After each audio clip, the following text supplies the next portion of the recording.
Eye on South Asia is brought to you by Wells Fargo. Together we'll go far.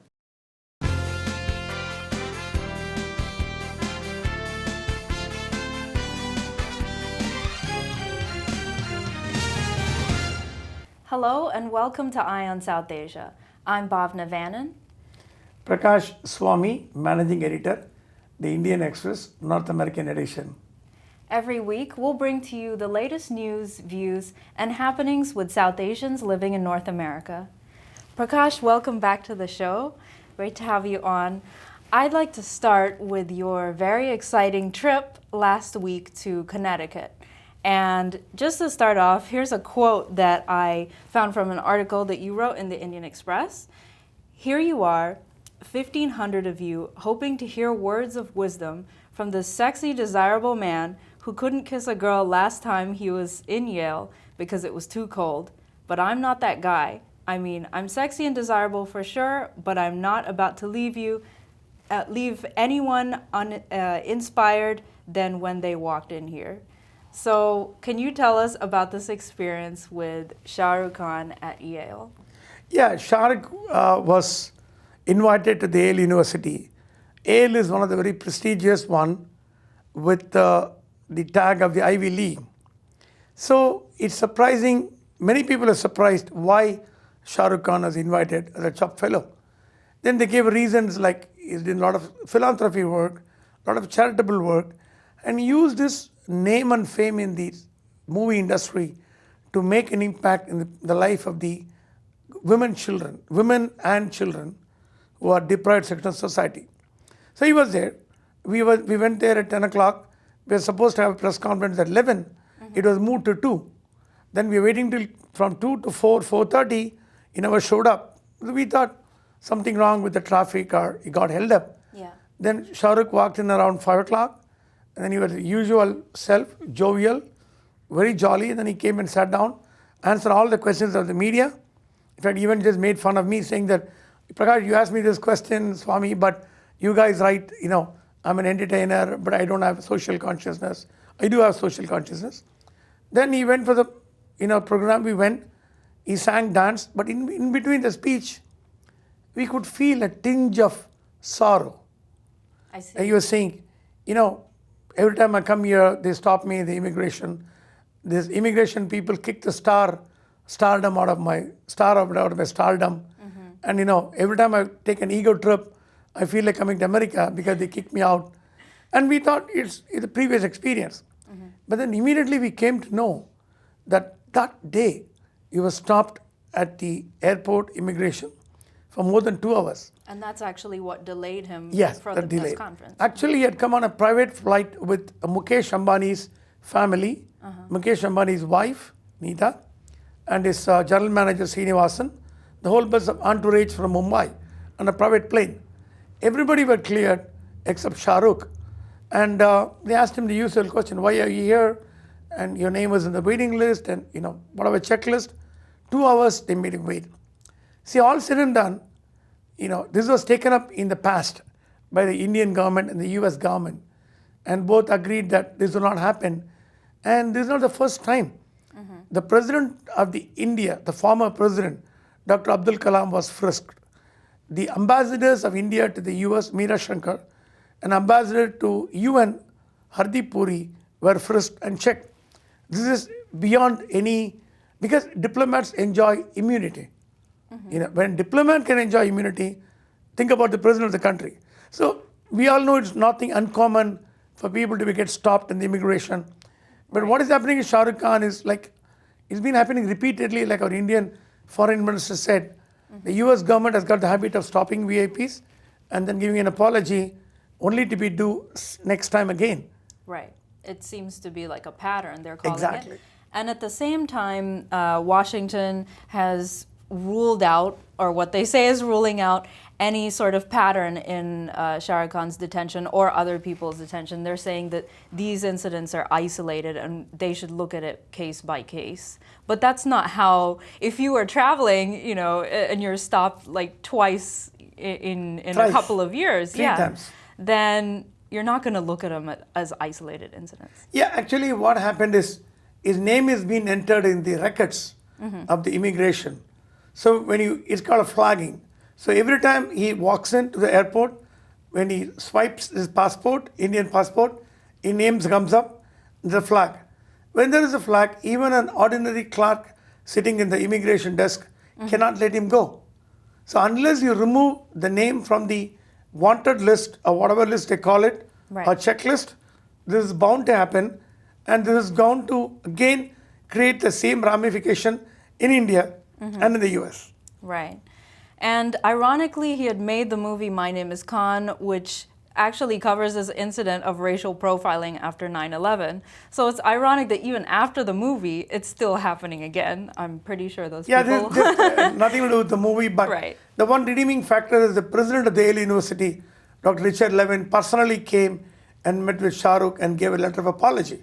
That's so nice of the president of the Yale to do that, because it's not their fault. Yes. But this shows that day you'll be surprised. About 50% of the audience are non-Indians. They are white Americans, Spanish, Europeans, Caucasian, different, language-speaking people. And he could feel a thread of commonality with the audience. Being a master entertainer, he entertained everybody, and the whole auditorium went into raps. I mean, it's good to see like an Indian creating a big wave in a foreign land. Right. And I know that when he walked into Saks Fifth Avenue, there was no Indian in the store. But every American who saw him came and said, "Hey, you are the one who was stopped at the airport. I saw your picture. I want an autograph. I want to take a picture." Now Shah Rukh Khan has been elevated to a level of a Hollywood star in the US. When he goes out, he gets mobbed. Right. Yeah, so I mean, that attention could have even helped him. It could have been kind of a blessing in a way. And it was just nice, I thought. I was reading several quotes of his in his speech that he was talking about creative expression. He really gave a lot of emphasis to that. He was just talking about how honesty is very important in creativity. So I think that was a very uplifting message that he was giving to Yale students. And he was just saying, I don't really have anything very concrete that I can say to inspire you guys, but he just talked about his life. And it was interesting. He was saying that he feels that talking about being successful is a waste of time. Instead, he is actually here to talk about a fear of failure. So he says that a fear of failure is what motivated him to succeed, which is a little bit of an opposite philosophy of what a lot of people here would talk about, Yeah, he was actually being himself, because I knew for very well this speech was prepared by him till 5 o'clock in the morning the previous night in Mumbai, and he looked up everything and then he prepared his own speech. He gave a powerful message to children: please take after your parents. If we see the whole speech, it may be banter, it may be joke, but the underlying meaning is be true to yourself, be creative, whether you're an engineer or a doctor or a journalist. And the third point is take care of your parents and don't leave them in lurch. So that's a good message. A person like Shah Rukh Khan, who's got a fan following in almost every country of the world, could deliver a powerful message to students. I'm sure it have gone well with the kids. Right. Well, it was great to hear about this story, and hopefully, he can come back and visit the U.S. again, and that episode won't happen, hopefully. So we're going to move to our next story, which is titled, "India is going to emerge as the world's largest consumer market by the year 2030. And India is going to be developing as a global hub for innovation, and manufacturing sector of its economy is going to become 25% of its GDP by the year 2022. So this is the projection, and some of the areas which they're growing in is energy security, as well as your engineering fields, aerospace, automotive, construction, all of those, as well as the health and biotechnology, pharmaceutical industries. So all of these creating lots of jobs and disposable incomes for Indians all over the country. And with this expanding workforce and income, it's really just going to create a very consumption-oriented market.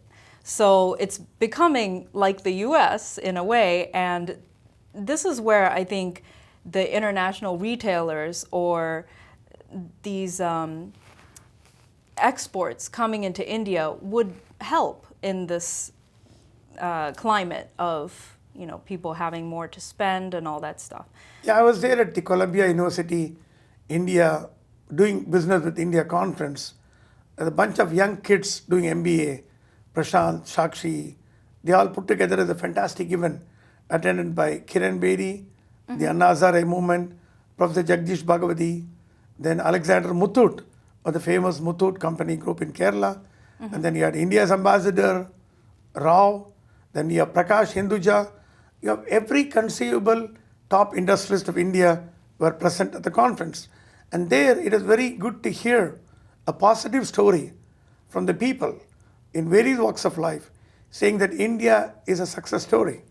Though the GDP is slowed down, the economy is not doing that well, but yet there's a potential of India being the world's largest consumer market in another 10 years makes it all the more important destination for investment in the Asia, probably next to China. Right. And yes, that's a very positive note, especially to know that India is not just growing as an acute sort of pattern in the near future, but is something sustainable in the long term. So when we come back after the break, we're going to talk a little more about US-India ties and how that's going. So that should be interesting. We're going to take a short break. Stay right there on Eye on South Asia.